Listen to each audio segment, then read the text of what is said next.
Everyone needs to eat more seafood. One more seafood meal a week.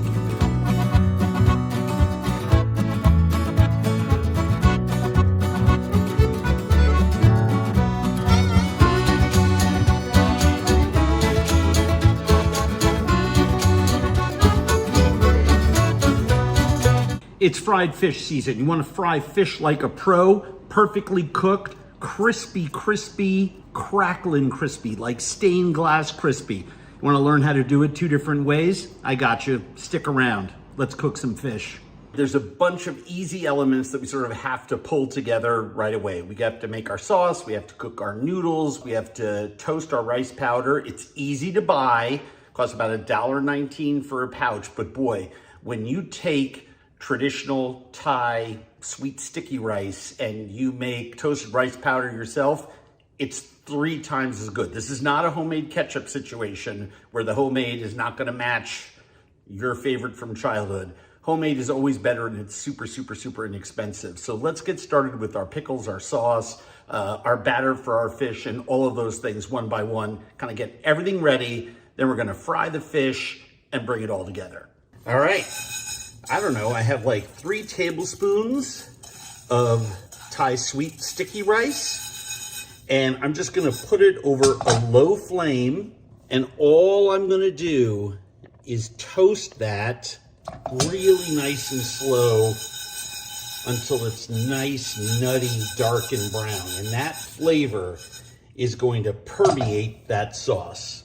Next thing I wanna do is get a quart or so of water boiling in a small pot and lay in a handful of rice stick noodles, rice vermicelli, and let those start to cook. They don't take very long to cook, and they are so delicious, especially if you pull them together with lettuce leaves and herbs, and you can just feel them and pull a noodle and taste it. So we'll boil those and drain them in just a second. So it takes about, I don't know, 2-3 minutes for these noodles. And there we go. Really simple. I'll set those aside. You can oil them, but again, their stickiness is part of the joy of eating them. You do you, but I'm gonna leave mine unoiled.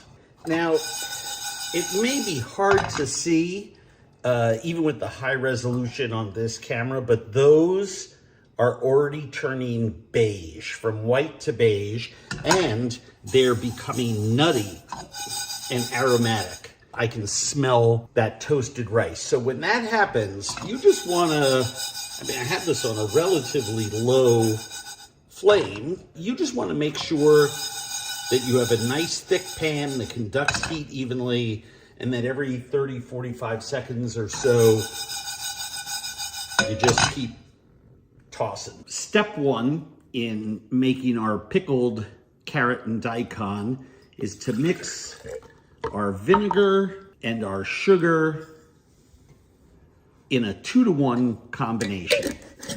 And I love doing this in a jar because it's super simple to dissolve the sugar that way. And in about 20 seconds,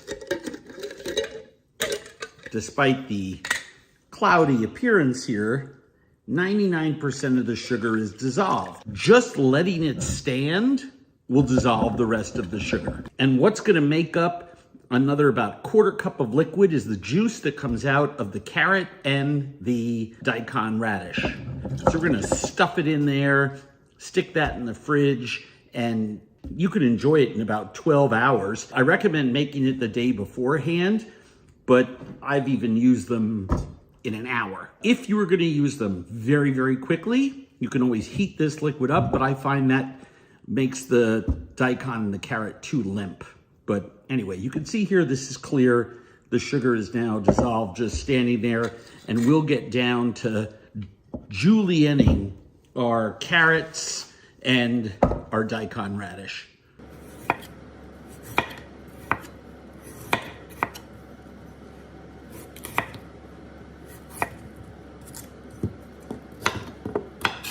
Let's get our mandolin out, shall we?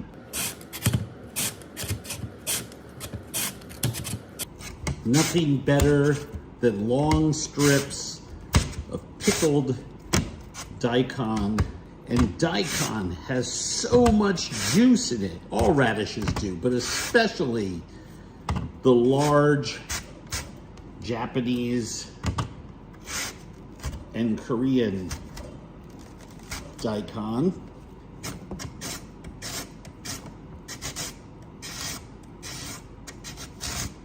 I'm trying to keep my carrot at anywhere from 1.5 to 2 inches, just to make it a different length than the daikon. And again, I don't want to cut myself. This is just the end of a carrot. It does not matter if I throw this little nubby bit away, because look at that pile of carrot and daikon. Perfectly julienned. We're gonna toss that in a bowl to mix it up, throw it into our jar, and pickle away. By the way, I'm still toasting my rice there, and you can see how nutty brown it's getting. We're just going nice and slow.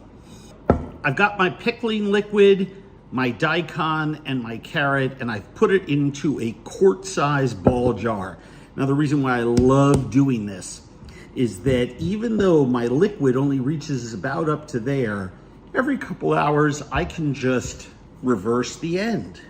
And you have enough pickling liquid clinging to the carrot and daikon, and that daikon is going to start to give off its liquid after about 2 hours. So by the time this is done, all the liquid will be filled up, the carrots and the daikon will be perfectly quick pickled, and so this is going to go into the refrigerator until we're ready to use it. Okay, so to make nam jim jao, which is a dipping sauce for grilled meats, fried meats, delicious with fried fish, you need to have some dried Thai chili flakes, Korean chili flakes. You can even use conventional red chili flakes. I like the Thai version, and I put about a tablespoon in there. And what makes this dipping sauce different from other Thai dipping sauces is that it uses dried chili flake. I have about a tablespoon of those Thai chili flakes there, and I'm gonna add about 2 tablespoons. There's 1, there's 2 of fish sauce. Use a good one. Good fish sauce is really invaluable. To that, I am going to add about a tablespoon plus a quarter, little bit, a heavy tablespoon of sugar. I'm just gonna give that a little bit of a stir. And then to that, I wanna add about 2.5 tablespoons of lime juice. Give that a little stir. And then to that, I am going to add a scallion. And I treat the bottom half of the scallion different than the greens. With this bottom half of the scallion, I'm gonna cut it directly in half, lay those halves down, and slice this very finely as I can. Now this part of the scallion, obviously it's whiter, got a little more onion flavor than the greens. I've got about a healthy 1.5 tablespoons there, and those go in. And then the green tops, I cut thinly, but I like those rings. I like the shape of it. And then to that, I am going to add about 2 tablespoons of sliced shallot. Now, all shallots are also different sizes. So I cut these in half and cut them as thinly as I can. And then before I peel another shallot, I'll see, maybe I don't need that skin. Well, it's a pretty nice, healthy amount of shallot. I think that's about 2 tablespoons plus. Throw that in there. And then all we're waiting for is our toasted rice powder. We'll put that in there, and then we've got Nam Jim Jo, fantastic, fantastic dipping sauce for the fried fish.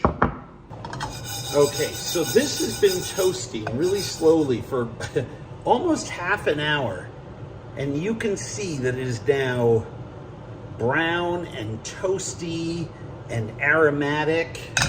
So yes, while some are darker than others on one side, sometimes, you know, when you turn it over, if you pick up a couple, you can actually see that some are a little toastier. So, you know, you can keep going. I'm a fan of keeping going. You know, I like to make sure that it's really, really toasty. But if you wanted to grind them at this point, which I've done before when pressed for time, you go ahead. I'm just gonna let it go just I don't know, 4 or 5 minutes longer. All right. Those 4 or 5 minutes to me, that little extra time, it's probably been a full half hour, just made it that much more nutty and aromatic. So now we're ready to grind these. I only need like a tablespoon and a half of toasted rice powder to go into my Nam Jim Jo. So I'm just gonna put a few tablespoons into my grinder. This is a little mortar and pestle that is, well, it's actually Japanese, but it's ribbed. You can find them in a lot of different Asian countries. And you can keep working this nice and slowly, and it will do the job. You can also use a spice grinder for this. Or if you want to do a big boy batch and be really, really quick about it,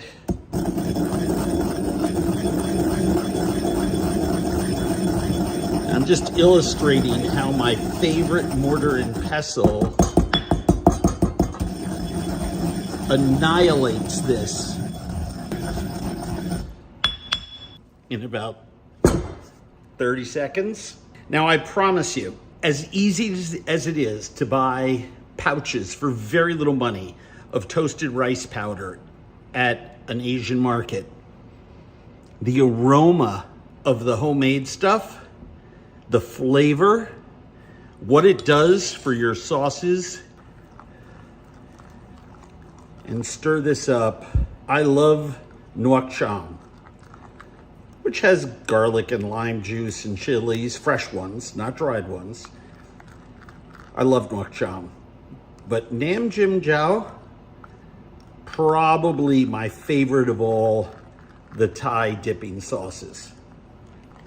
And this one, this dipping sauce, if you want to know, hails from Isan province, the Thai province in the north that has some very strange foods, some very delicious foods. So because I'm going to treat my fried fish a couple different ways, I have some mayonnaise, dill, minced shallot, sweet relish already in this little bowl. And I have French cornichon. And I am going to slice these very, very finely into a super, super fine thread, as it were. And then I'm going to come back against them the other way. Micro dice of these French cornichon pickles. And the reason that I'm going to this care and being so specific with these pickles is because a really great tartar sauce has all these wonderful ingredients in them. We have several on the website at andrewzimmern.com, just a tablespoon or two. I've got enough in there. I've got an extra cornichon. I'm going to eat this one. So I've got mayonnaise, cornichon, shallot, sweet pickle relish, dill, salt and white pepper. And I'm just gonna add a little drizzle. I mean, a tiny, tiny, tiny little bit of Japanese red vinegar. I get this from thejapanesepantry.com. I'm gonna stir this up and let this sit in the fridge.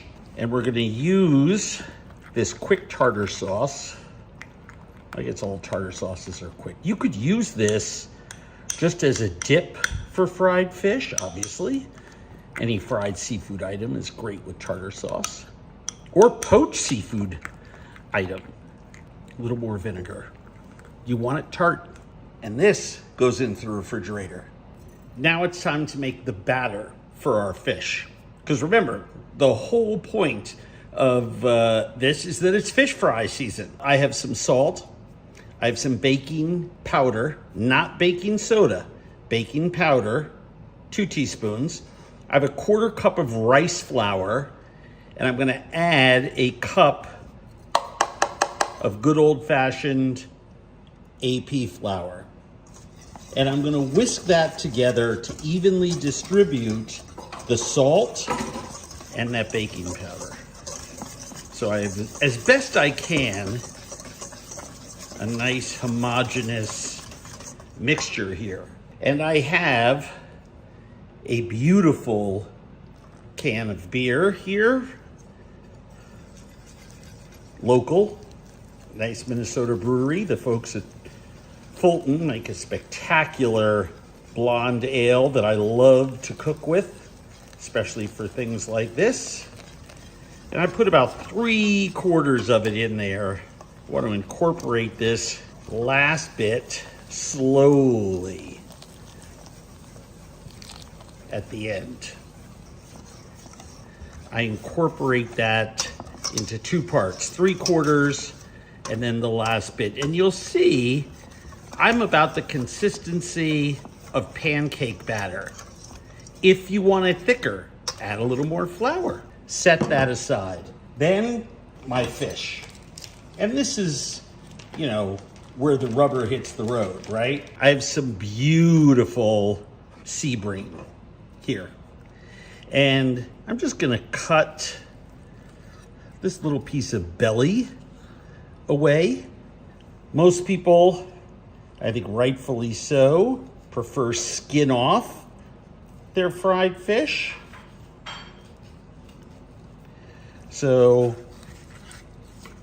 I'm just pulling the skin off of that fillet. Whoop. This always happens. I just sharpened this knife. And I think for those people who skin a lot of fish, and I am one of them, my knife performs a lot better. I can actually pull this off. My knife performs a lot better after it's sliced a couple of fish. The first one, I mean, oh my God. So there is, I'm just gonna cut these into 2.5, 3 ounce pieces, and I'm just gonna set those to the side. Now this is bream, by the way, lovely, lovely, lovely fish. But you can also, you know, you could do cod, haddock. I mean, I don't recommend halibut really, but you know, you can. Again, same thing. Take this off. This is a gorgeous small fillet of bronzino. Let's see if my knife has dulled out at all.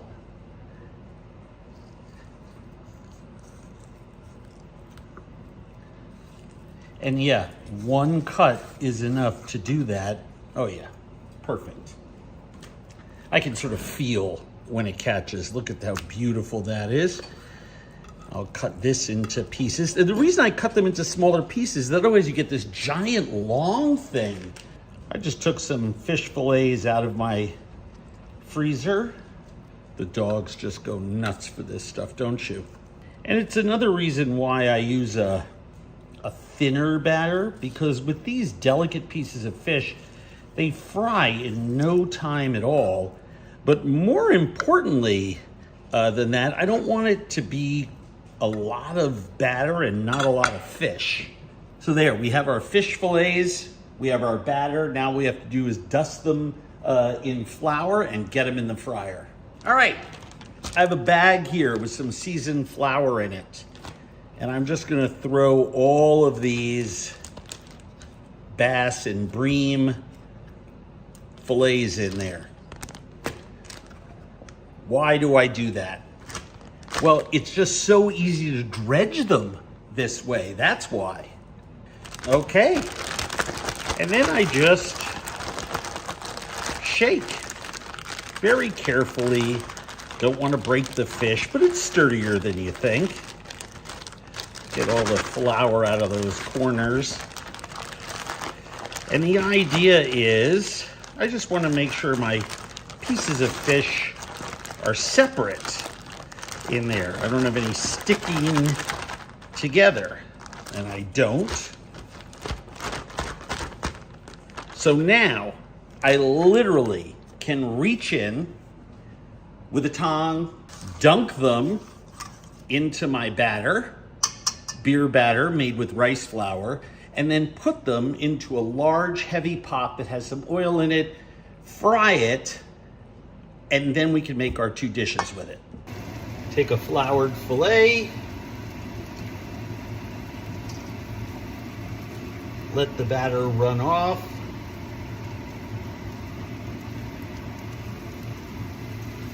drop it into the oil. And you don't want to crowd the pan, but then again at the same time, these are small room temperature fish fillets, so we really don't have to worry too much. We're just gonna let those fry.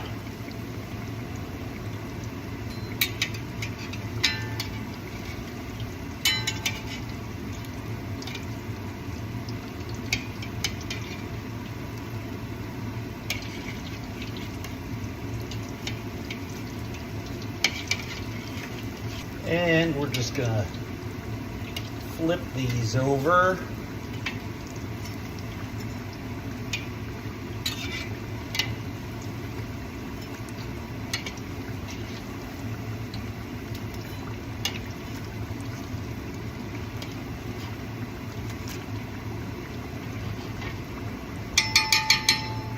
Let them get nice and crispy.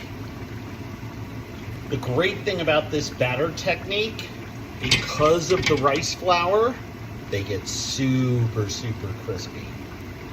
Which really is the point of the whole deal, isn't it? Now this one right here is the first one that I put in. By the way, recording all of this in real time, right? Just gonna let all these get nice and crisp, and I'll probably remove them pretty much in the order that I put them in. And the other thing that I really like about this batter recipe is that the batter is thin enough that you don't have big wads of batter. I want to eat fried, crispy fish, not fried, crispy batter with little pieces of fish in it. I'm just turning them to promote even cooking and even browning. Look at that.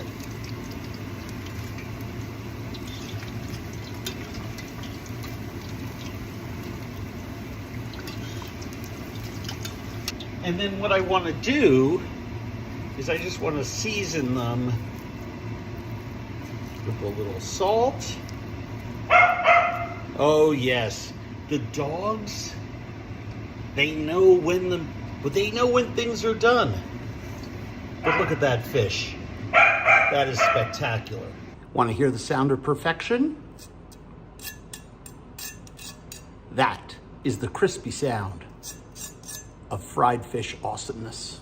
First plate, let's put down a portion of tartar sauce on our toasted bun.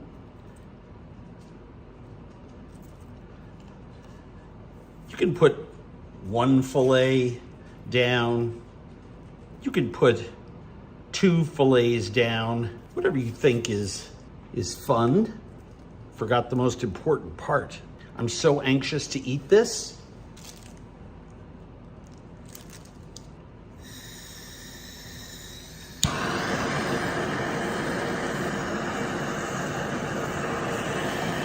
Let's get that American cheese nice and toasty and bubbly, shall we?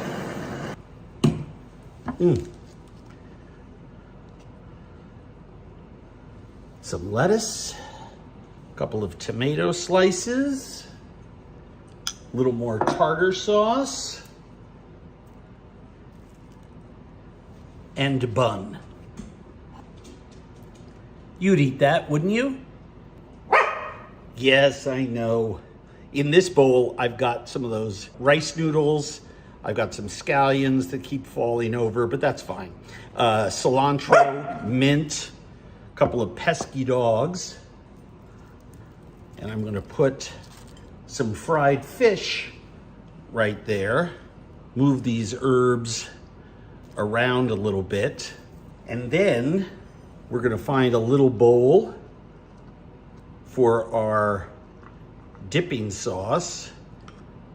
But it is nice just to put a little bit on top of the noodles. Let's get a little container of sauce for these and finish this off. So I found a beautiful little light green ramekin. I'm saying no to the dogs who are jumping up. No, Luca. Oh my gosh. And there you have a classic hybridized Thai Vietnamese style fried fish bowl. And of course, here you have the ultimate American fried fish sandwich, modeled after my favorite, the Filet-O-Fish.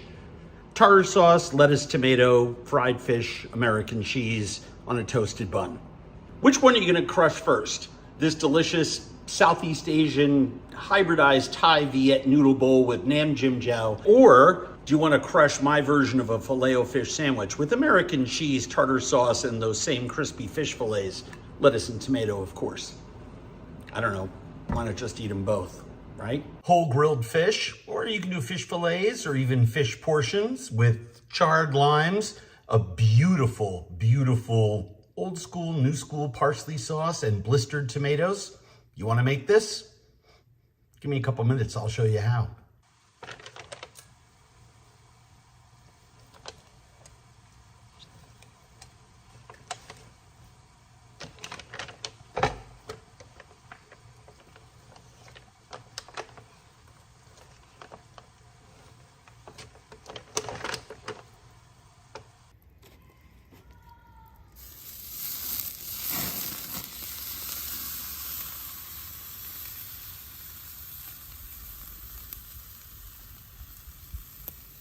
Dried oregano from the garden, garlic, shallots, white wine.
And how does this beautiful grilled fish taste? Well, I salted it. I'm gonna squeeze a little bit of that charred lime on there. Not too much. I mean, just, you know, enough. You don't want it to be too citrusy. This meat and the charred skin lifts right off the bone into that beautiful parsley sauce.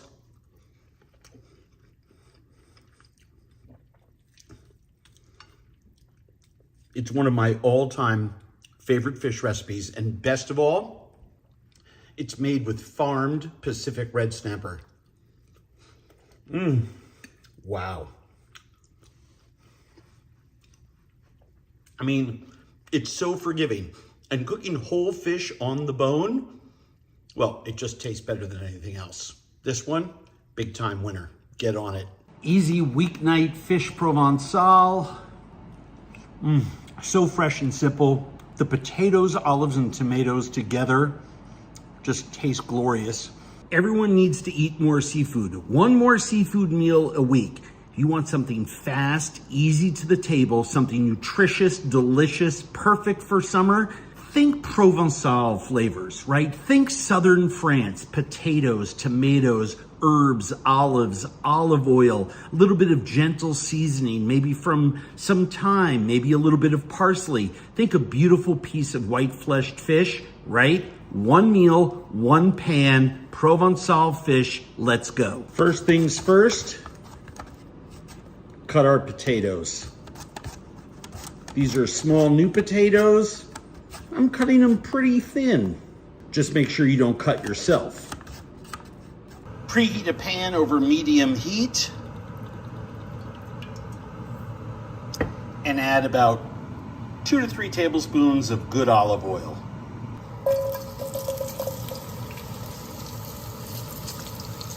And we don't have to get into analysis paralysis about making sure that every piece makes full flat contact with the oil. Don't worry, as these things cook, they will.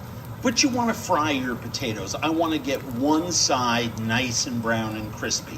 So while those are frying, I want to season them. This is a small sprig of rosemary with 3 or 4 sprigs of thyme, and I just want to add that to the pan. And that sprig of rosemary, along with those sprigs of thyme and that little bouquet garni, are going to season every aspect of this dish.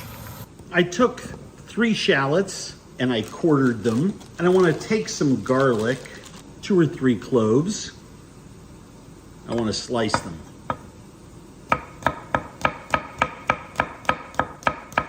Just make some nice thin slices of garlic.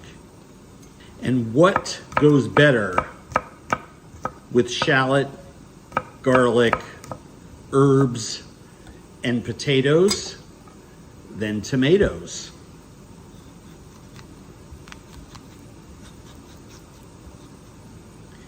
You want to take the skin off your tomato? You be my guest. But for right now, I'm just going to cut these into wedges. They'll wilt. They're going to cook for a while in that saute pan to build our sauce. One nice large tomato.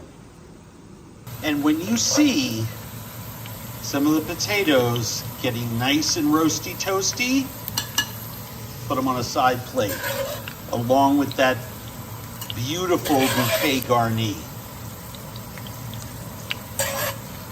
Those potatoes are probably almost all the way cooked through, and now what we want to do is remove them so we can cook the rest of our ingredients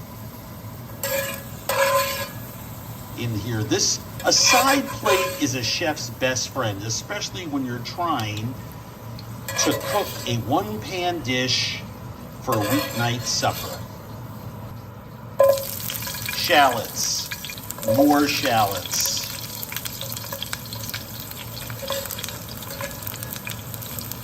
Can I get those last little bits of potato out of there? Sure I can.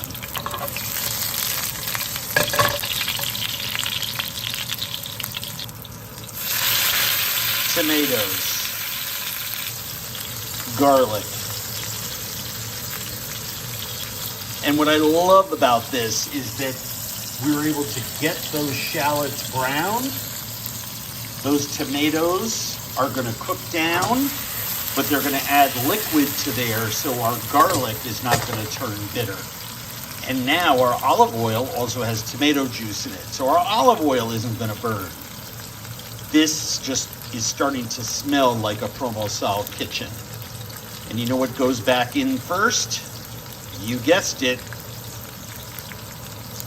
our crispy thyme and rosemary. And we're just going to let that cook.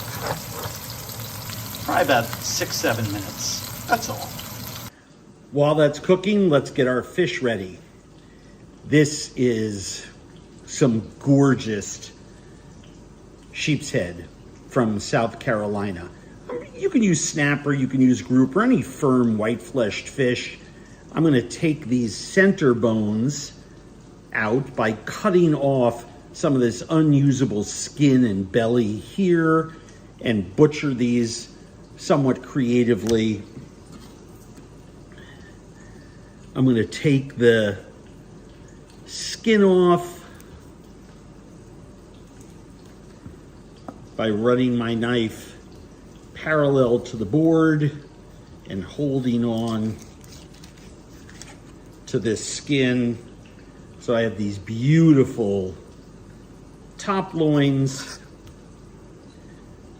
I have these little pieces of belly here, and the rest of this I will discard. Just beautiful.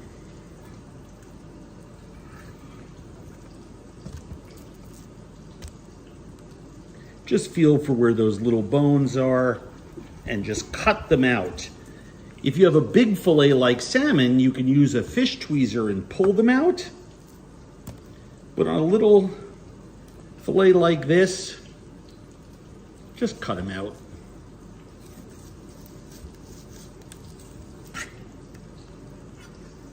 Beautiful.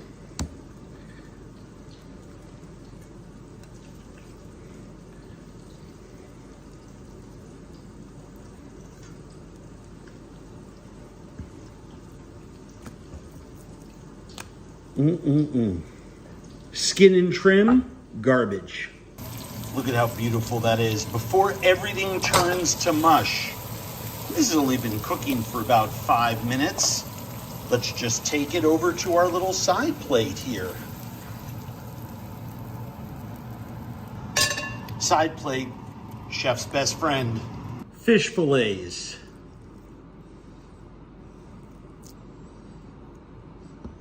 Just in a little bit of seasoned flour and into a saute pan that we just took everything out of. We're gonna stick a little more oil in it. We're gonna get that crispy on one side, flip our fish, make a little integral pan sauce. That means you pour liquid into that pan with those other goodies. Add some olives and parsley, and we're gonna get eating. So we added another 2 or 3 tablespoons of olive oil to the same pan we cooked all of those goodies in. And I'm just gonna lay my pieces of fish down in there.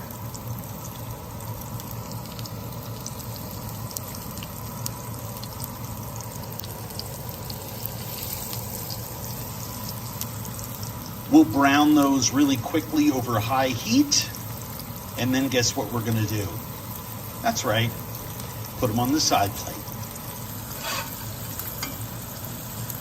So we just wanna put a little light brown on these.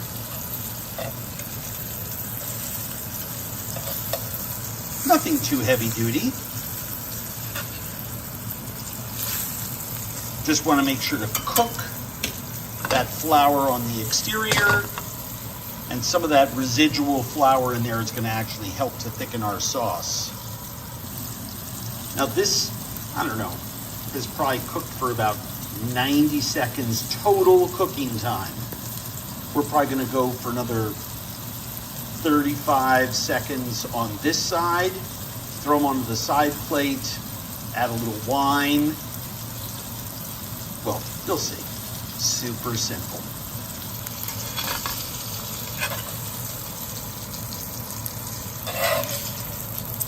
Bring the fish right over to the side plate. And just let it rest there for a second. Let's get our wine out and finish this dish. All right. So what do we do here? Slide everything from our side plate in, all those juices from the tomatoes.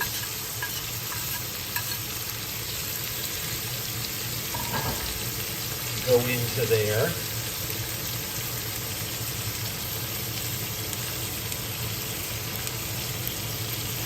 Just arrange your fish like so.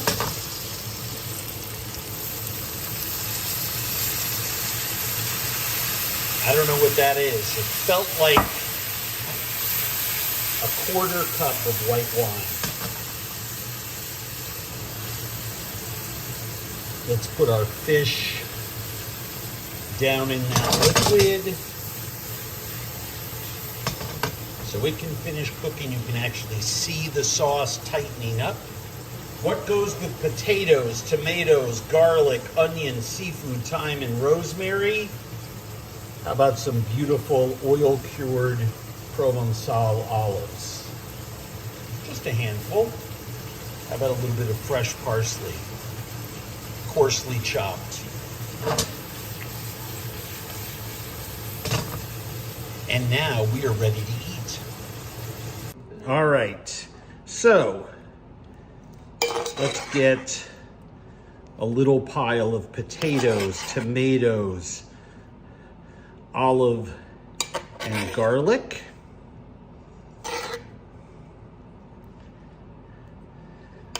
On each plate. And then let's put a small fillet piece down on each plate. A large fillet down on each plate. Put some of the pan ingredients on top, just something representative of all of it. And then some of that beautiful reduced sauce, which is just olive oil, wine, the tomato juices, the juices from the fish, the garlic, the shallots, everything. Just cooked on one pan for just a short amount of time. This is the flavor of summer in Provence. And you can have it right now, even if it just snowed a couple inches at your house, like it did at mine. Oh, just a little spritz of lemon. The flavors of Provence come singing through. We all need to eat more fish. It's better for our bodies, it's better for our planet, and this meal you can get on the table for your family in under a half an hour from start to finish. Wow. So fresh and simple. The potatoes, olives, and tomatoes together just taste glorious. The thyme and the rosemary has infused itself into every aspect of this dish, but you don't see it. So you're just sitting there wondering to yourself, my God, how complex is this? But it just took, I don't know, 15 minutes to make. Just let the thermal momentum, don't overcook it, so that carry its way through. I could crush this whole bowl. Seared salmon, caramelized veg, a stunning hollandaise made with Meyer lemon supremes. Want to learn how to make this? Easy, simple techniques. This is the stuff you got to know how to do if you want to say you're a cook. Stick around. I'm going to show you how. Okay, this is one of those things that everyone who cooks should know how to do. You should know how to make a really nice hollandaise sauce, or in this case, a hollandaise sauce that I enrich with a few little Béarnaise ingredients. It's sort of a hybridized version. But the real secret to my hollandaise, my Béarnaise, is that I actually make a curd out of a wine reduction and egg yolks, and emulsify them together and then beat in cold butter. That way it never separates. You can season it to your heart's content. It holds longer. Find a nice 120-ish, 130-ish degree part of the kitchen, which shouldn't be too hard when you're entertaining. And it's just a perfect technique for emulsified butter sauce making. The second thing that everyone should know how to do, you should know how to sear a piece of fish.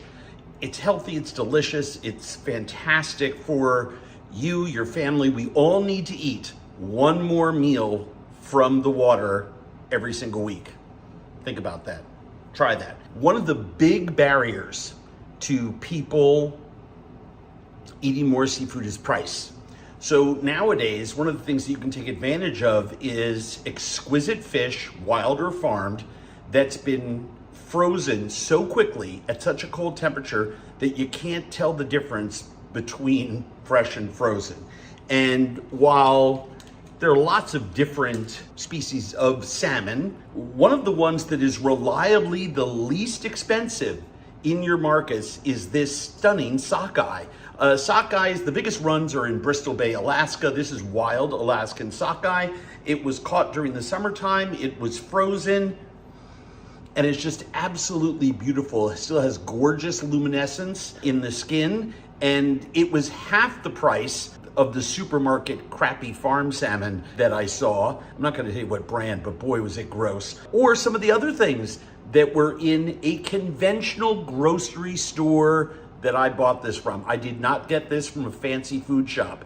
And instead of paying $36 for Ora King, right? A stunning farmed salmon from down under. By the way, something that if I'm going to cure salmon or entertaining, I might consider. I can do wonders with this sockeye. Now, sockeye is very firm. It doesn't have as much fat as other species, so I don't like to overcook it. A lot of people think it's just good for grilling or for smoking. I love it smoked. Grilling, I actually don't like it. I mean, you don't get sooty flare-ups because it's not fatty. It grills nicely. It just, most people overcook it when you put it on the grill. So if you can remove it soon enough, by all means, go ahead and try grilling it. I'm going to portion this. I love crispy salmon skin. So I'm gonna get a hard sear on the show side, then I'm gonna flip it over and crisp the skin, and I'm gonna serve this with that wonderful tarragon and shallot infused hollandaise and a little bit of veg. I'm gonna show you how to do all of this in just a second. Okay, I have a small pot here.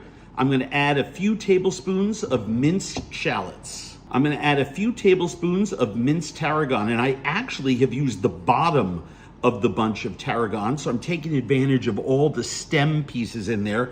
You know, I'm straining this sauce before I finish it, so it's a really, really, really great place to use all those stems that have great flavor, and I can use a lot of the leaves for other things.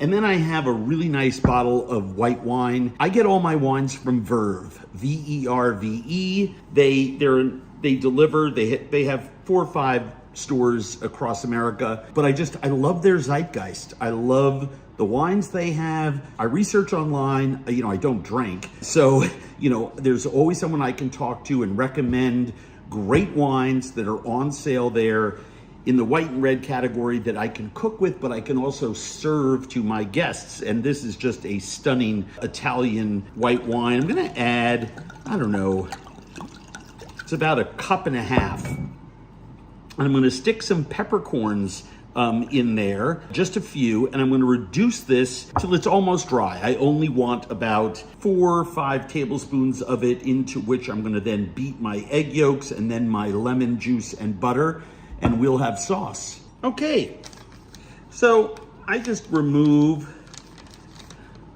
this little triangular piece at the nose, I take this sort of more fibrous piece from the tail, and I should show you what I'm going to do with them.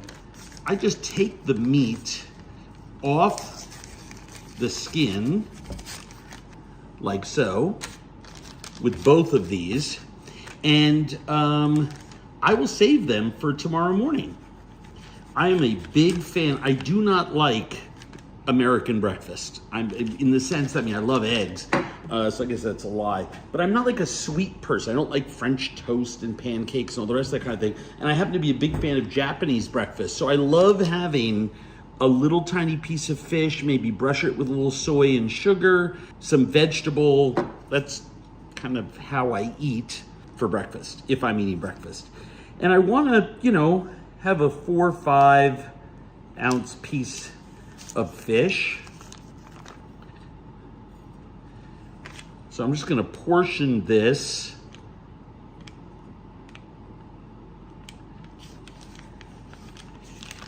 to a couple of nice pieces. And I've got my 3 portions. They're all roughly the same weight. And that is a really important consideration. They're not the same size because the fillet is not the same size as you move down through it. But those are going to be absolutely gorgeous when we sear them. High heat, minute or 2 on each side, let them rest, they'll be perfect. Now I just want to show you my wine and shallot and tarragon mixture is moving along swimmingly. It's reduced by about 15-20%. I like to go slow with this when I have a small amount of liquid to reduce, because I don't want to, walk the dog and come home and it's all evaporated, right? So I'm doing everything else in the kitchen, getting my veg ready and stuff like that while this reduces. And it is just reeking of tarragon and shallot. Just so beautiful. And when this gets down to a 1/4 cup, maybe a little less, I'm gonna strain it into a bowl, add my egg yolks, and then we'll get going with our butter. All right, I have 3 egg yolks in here. And as you can see, this is reduced quite a lot to those promised handful of tablespoons. And I'm just gonna pour this into here, and I'm going to whisk this together and temper those egg yolks.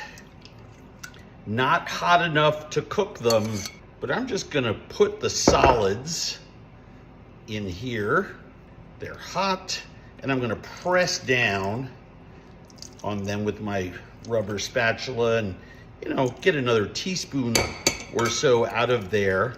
And there is my egg mixture. I'm going to throw those scraps away. I'm going to use this pot. I'm going to put an inch of water in there. I'm going to make a little double boiler, and I'm going to cook these egg yolks. As you can see, I have some water in this little pot, starting to give off some steam. I'm going to set this egg yolk and wine reduction mixture into this pot, and I'm just going to stir it. And I want you to notice that this is the consistency, well, it's a little thicker than water. And when we're done here, it is going to be the consistency of custard. Then we will beat in our butter, season it with lemon, and we will be off to the races. Now, one of the things that I do with my fingers is I'm always touching the sides of this bowl, so I know when it's getting too hot. You can just cool it by pulling the bowl with the egg mixture away from the water. Moving it instantly stops it from cooking. This is gonna happen pretty quickly. I mean, we've got a very light simmer underneath there.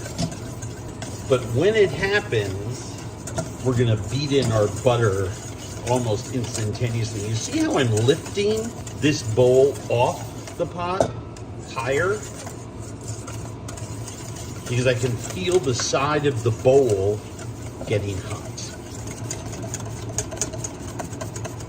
tilting this down to get it thicker, and you can probably see those egg yolks have changed consistency dramatically. And so, let's get that out of there. I'm going to mix in a little bit of butter.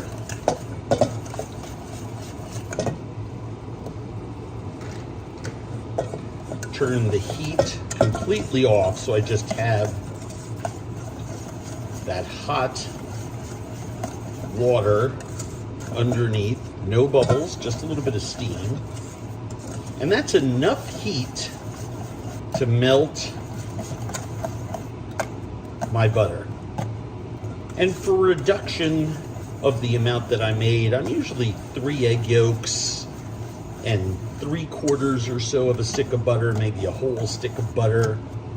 What really determines that is how much lemon I want to put in.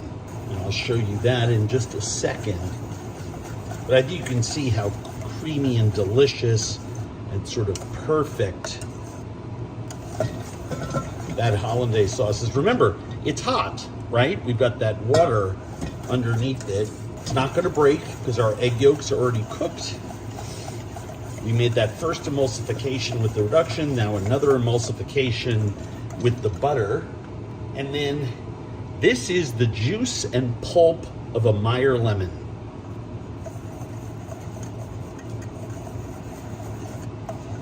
I love having the pieces of that Meyer lemon in there.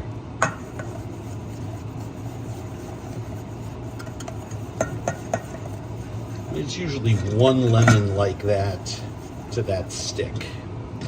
And I'm going to season this with some salt. Some people like to put a pinch of cayenne pepper, and that's definitely what I like for a proper hollandaise, but it's completely up to you. Yum. Absolutely perfect. We'll let that sauce rest on the side. I have my pan ready to go. This is a carbon steel pan. I love it. It carries a lot of heat. A little bit of butter.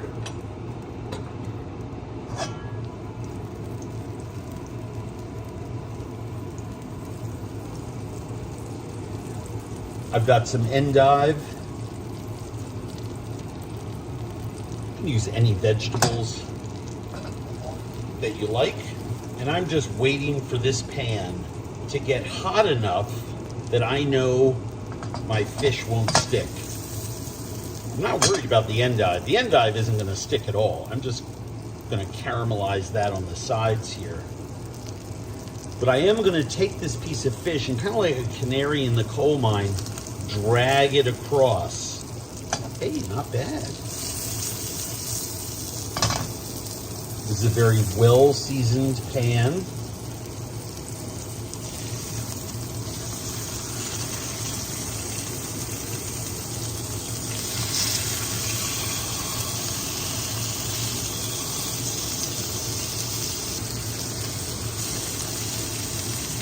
I have some steamed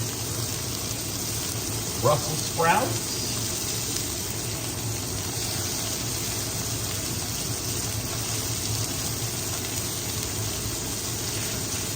I'm just going to caramelize those a little bit. And we're doing everything in one pan. Super, super easy. I love my little mini spatulas.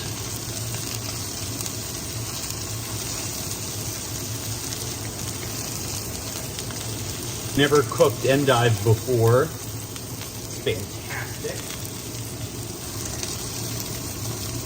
I just put a little caramelization on my Brussels sprouts.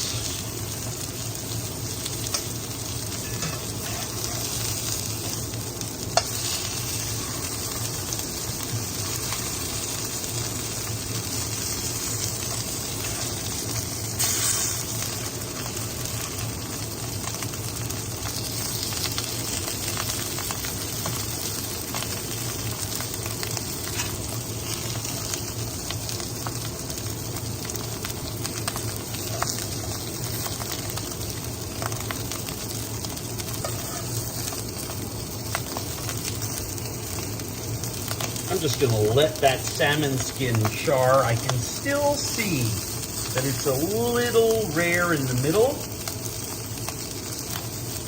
but I'm just gonna kill the heat and let the thermal momentum carry that through.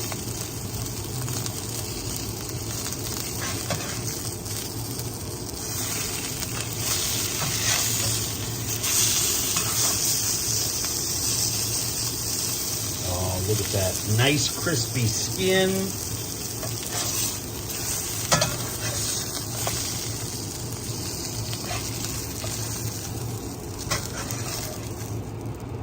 I just removed the endive when it was ready, put it on the plates. I removed the Brussels sprouts when they were ready, put them on the plates. Put the salmon on there. Everything is nice and hot. But look at this. I made this dinner for you in real time. And that hollandaise sauce is still perfect because it's sitting on top of that hot water. I'm just gonna add a little bit of cayenne. And this is not controversial, it's just unusual here in this country, which is a few drops, and I mean drops, of sherry wine vinegar.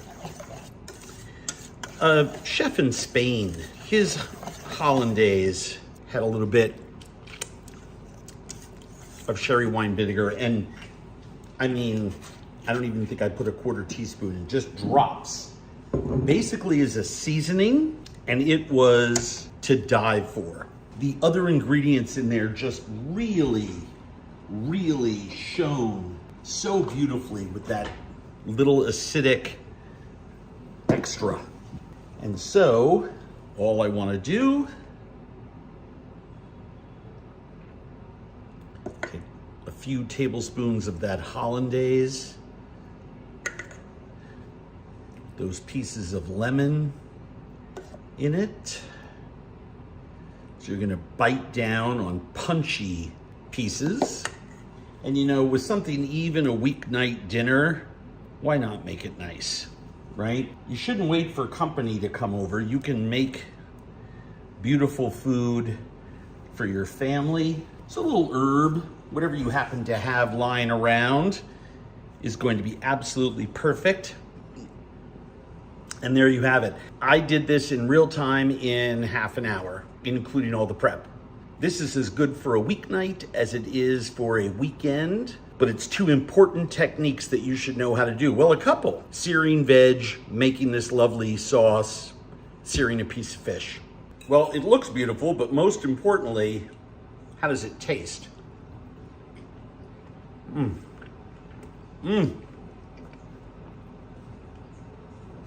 You know, when you don't overcook your fish, when you just let it rest, it is so glorious.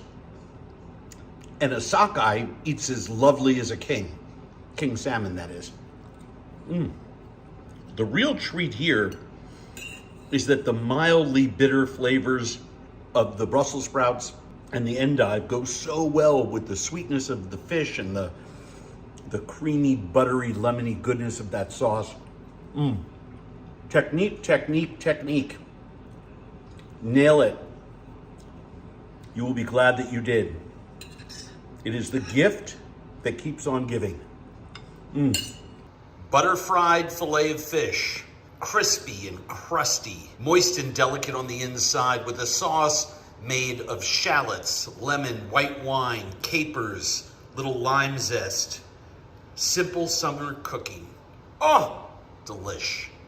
So where do we begin? Pat dry and put our fish fillets on a piece of paper toweling. Get together all the different plates for our dredging station. I've got my breadcrumbs, my eggs, my flour, all set up here and ready to go. I've chopped my parsley. Yes, I like putting them in these little bowls. I've chopped my shallots. I've got my capers ready. I squeezed 1.5 lemons and strained the juice. I have that right here. Got a little lime, half that was in my vegetable crisper. I'm going to save that because I'm gonna zest it. I'm going to take my Italian seasoning and I'm going to sprinkle it liberally into my breadcrumb. A couple of tablespoons for every cup and a half of breadcrumb. And I'm going to make sure that I mix that in, so I get some nice seasoning on that fish and in those breadcrumbs. And then I head over to the stove. I want to get my butter melting in the pan, and I want to start to get it foaming while I dredge my fish fillets, or fillets, as I said before. Sometimes I like being British. I want those two things happening simultaneously. I don't need to wait. If my butter starts to get ahead of me and I'm not done dredging, I can just turn it off. But, you know, 3 portions of fish or so, not gonna take me very long. Let's hit the stove. Let's season the fish liberally with salt.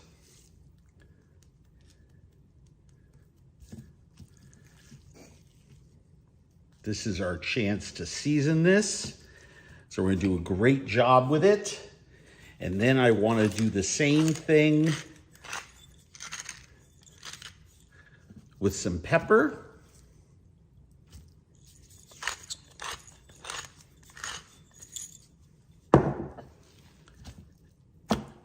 Now our fish is nicely seasoned. All right, 1 piece at a time. Very gently. You don't have to get stressed out. Flour, egg, breadcrumb. Sprinkle breadcrumb on top, press down. That way we get some nice adhesion. I am using panko breadcrumbs. I like the texture.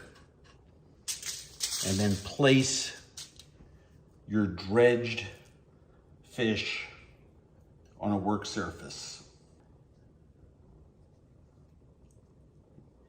And lather, rinse, and repeat.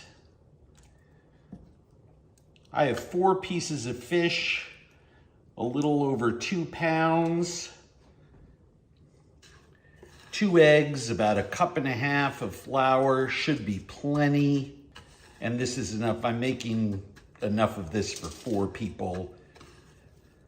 Probably do this in 2 batches, so don't crowd the pan too much.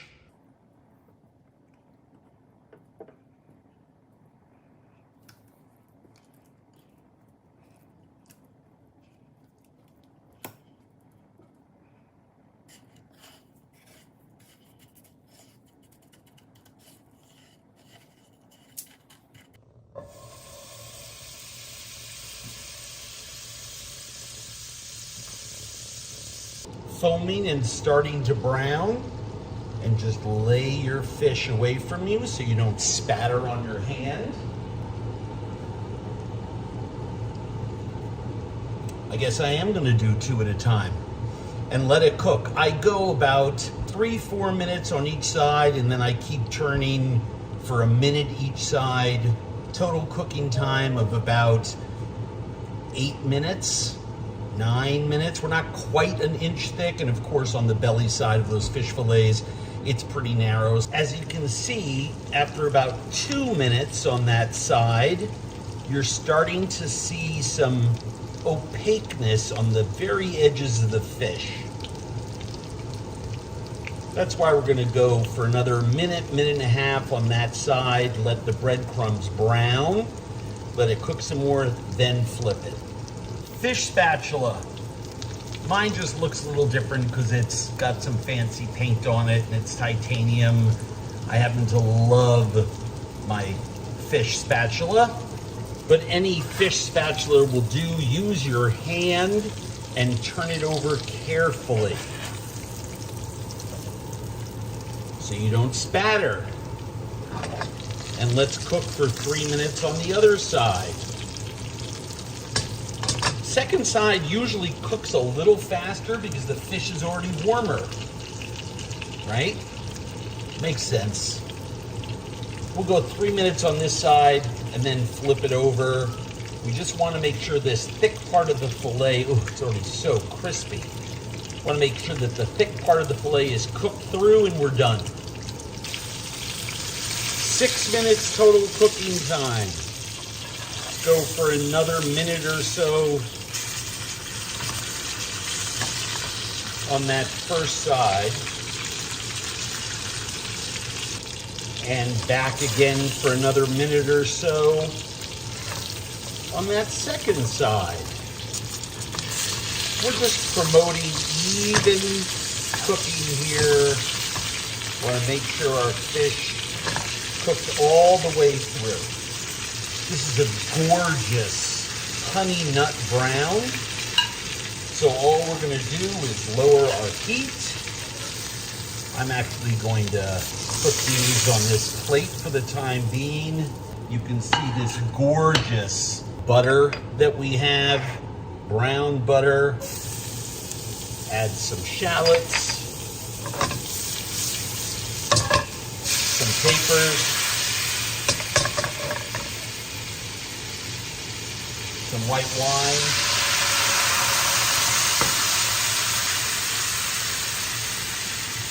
some lemon juice,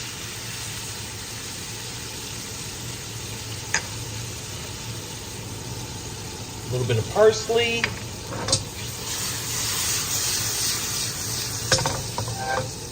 let that cook for a minute, 90 seconds. Let it reduce just a little bit. Then we'll stir in a little knob of butter, and we're done. Knob of butter, kill the heat. And I'm just stirring, no flame. I'm just letting the heat of the pan melt that butter, and as I stir it back and forth, that knob, and that butter knob is room temperature, by the way. Throw in a little more fresh parsley just to get a little more brightness. You can add chives or another herb if you want, but that butter, just swirl it around in there and let that emulsify.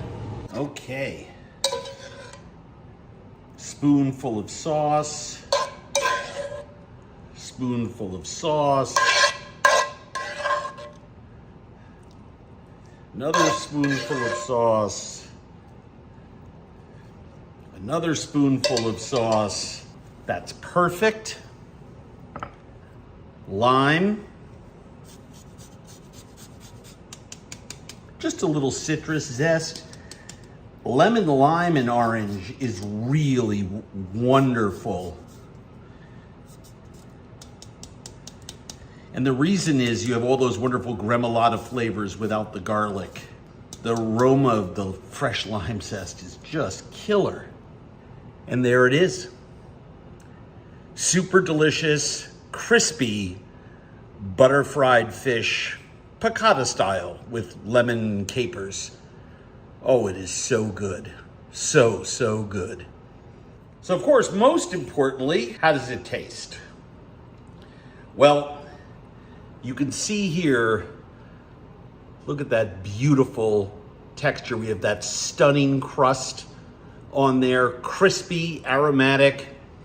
I can smell those Italian seasonings. I gotta blow on it, it's hot. This thing just came out of the saucepan.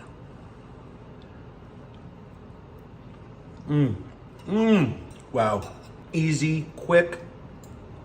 We all need to eat more fish. And this is a very inexpensive, fast, lovely way to serve fish on a weeknight. Super, super elegant, but super, super simple. And it is all about contrast, right? Contrast, contrast, contrast. It's a secret to great food.